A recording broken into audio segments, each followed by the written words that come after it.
மருத்துவ உதவி மருத்துவ இதில் ஒரு மாத்திரை கூட வாங்க கஷ்டப்படுறவங்களுக்கு இல்லம் தேடி மருத்துவ உதவிகளும் வருது. அதே மாதிரி ரேஷன் பொருட்கள் நான் ஒரு சில வயசானவங்க இருப்பாங்க.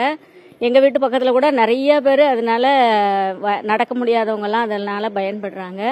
அதே மாதிரி இந்த இதில் கலைஞர் அந்த உரிமை தொகையில் வராமல் இருந்தவங்களுக்கு கூட இந்த தடவை எல்லாமே போட்டு விட்டார். நம்ம முதல்வர் சிறப்பாக செய்கிறாரு. நம்ம முதல்வருக்கும் துணை முதல்வர் உதயநிதி ஸ்டாலின் அவர்களுக்கும் என் உளமான வாழ்த்துக்களை தெரிவித்துக் கொள்கிறேன். எங்கள் தலைவர், எங்கள் தங்கத் தலைவர், எங்கள் தலைவர், எங்கள் தளபதி சிறப்பாக செய்கிறாரு. எந்த குறையும் வைக்கல. என் கணவர் டிரைவர் தான், போக்குவரத்து கழகத்தில் இருக்காரு. அவருமே போகிற இடங்கள்லாம் சிறப்பாக இருக்கா. இந்த வயசானவங்க ஏறுறது, அவங்களுக்கு இது பண்ணுறது எல்லாமே அது சிறப்பாக இருக்குது. விடியல் பயணம் நிறைய பேர் பயனடைகிறாங்க. எங்கள் தலைவருக்கு, எங்கள் முதல்வருக்கு சிறப்பு வாழ்த்துக்கள்.